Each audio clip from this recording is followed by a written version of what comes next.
So, Glenn, I hear that you are the creator of the 7 principles of cross-platform research. Can you tell us about it? Sure. Um, when we started to work on cross-platform research, when we sort of redoubled our efforts about 3 or 4 years ago, we had a variety of data sets that we were looking at, such as the Nielsen Convergence Panel, and we had some knowledge network stuff we were looking at. And originally, when we were presenting it, we would say, well, here's what this provider showed, and here's what this provider showed. And it's a little tiresome both for us and for the people who were listening. And what we noticed was that there were certain things that seemed to be true across all of these different data providers, and we sort of summarized this into our 7 principles. And they form the sort of the intellectual underpinning of our cross-platform research, certainly on the audience side. And we have published this. This was in the Journal of Advertising Research in June of 2010, so if anybody wants to go back and have a look at that.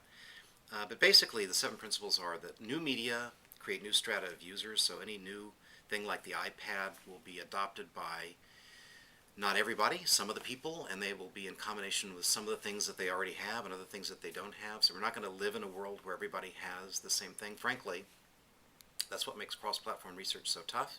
If everybody would just go out and buy an iPad, it would be much easier to do. We've maintained that there's no new metrics necessary for cross-platform research. You often read, we need new metrics to measure new media, but the fact is we need things that combine the media. And the 3 things that we have identified are how many, how often, how long, which may be reach, or maybe uniques, or maybe they're called different things in different platforms, and we have these metrics already.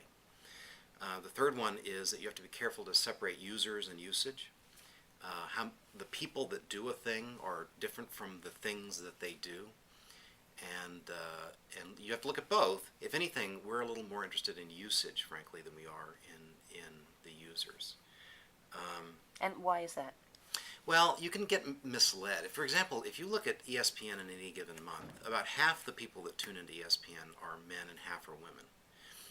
It's a fact, but it's not a very useful way of looking at our audience. If you look at the minutes that they spend, men spend 3 times as much watching on average as women, so they end up accounting for 3/4 of the time. Well, that's average audience, and that's generally the way we look at it. Digital media in particular are kind of prone to uniques as the basis of analysis, and what ends up happening is that you give everybody the same weight no matter how much usage they have. And so it's much more important in our minds to look at the usage and find out who the heavy users are than it is to look at users as a whole. So the 4th principle is that the heavy user, speaking of users, the heavy users tends to be, one platform tends to be heavy user of another. So the person who, this is from the Convergence Panel, we found that people who were heavy internet users tended to also watch more TV than people who were lighter internet users, and people who were heavy TV users tended to have more streaming behavior and more internet use than light. So what that inevitably leads to is the 5th principle, which is that cross-platform use is not zero-sum. So doing one thing more doesn't necessarily mean doing another thing less. And we've sort of seen this in a thing that Artie Bulgren likes to call new markets of time. So the way that all these slices of the pie have continued to grow is that the pie itself is getting bigger. And this is happening because in the past, media use was sort of constrained by location and platform. You had, if you were in a certain place, you probably had a limited media choice. If you're at home, you're watching TV or maybe reading the newspaper.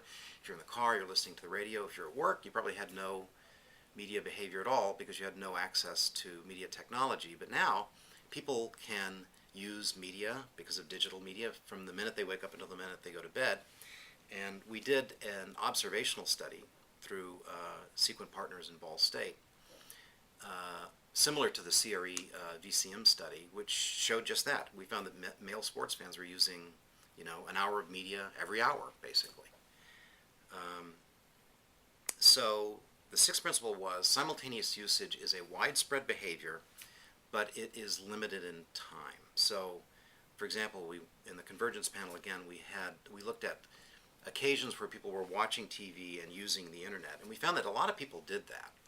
But they didn't do it very much. I think we were averaging 7, 8, 9 minutes a day of that kind of behavior in the average month. So a lot of people do it. They don't do it as much as was widely believed at one time. One of the things we'd like to do more research on is use of mobile devices in watching TV. So that's something that we've got our eyes open for. And the seventh principle is the idea of the best available screen. In retrospect, we probably should have said best available platform, that people will choose the best media platform based on where they are and what they're trying to do. When we think of the ESPN sports fan who wakes up in the morning and turns on maybe Sports Center as they're getting ready to go to work, and they're listening to ESPN radio in the car, and they get to work, and now they go into ESPN.com, or they're checking scores, they go out with their friends, they're using ESPN Mobile. And when we look at patterns of use, we find that this actually holds true. And we take these seven principles, and every data set that we open, we have a way of looking at it that's sort of based on the users and usage principle, and we're looking for these seven principles. And so far, we found that they've held true across all of our analysis. So in terms of heavy users, somebody who's watching television and then goes on another device and may be multitasking, how do you think that might impact engagement? It could impact engagement in a positive way because they're totally immersed, but does it fragment their attention?